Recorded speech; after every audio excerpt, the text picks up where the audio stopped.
Hi everybody, welcome back to Melizza Malia, and in today's video I'm going to show you slimes that I made based on Shopkins characters, and I hope you enjoy.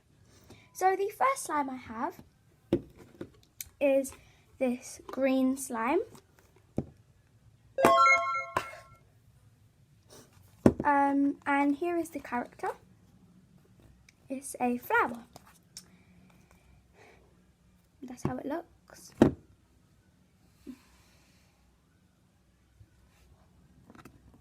And here is the slime, and this is a butter slime with some shaving cream in it, and it smells really nice.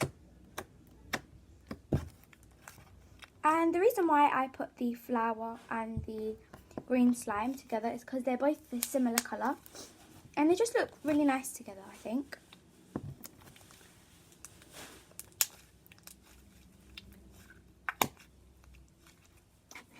And let's move on to the last slime.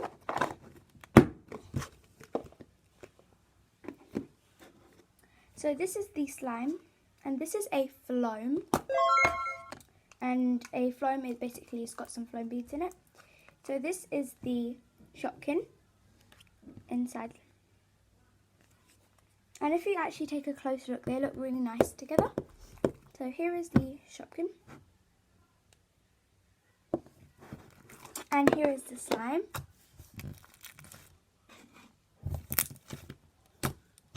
This is a very nice clicky slime.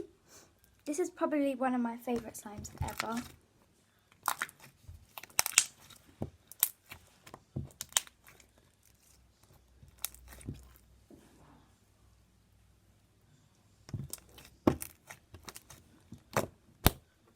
So, yeah. And comment down below which one out of these two slimes is your favourite. And yeah, so there are these slimes. I hope you enjoyed, and if you enjoyed this video, smash that subscribe button and like button, and be sure to press the bell. Bye!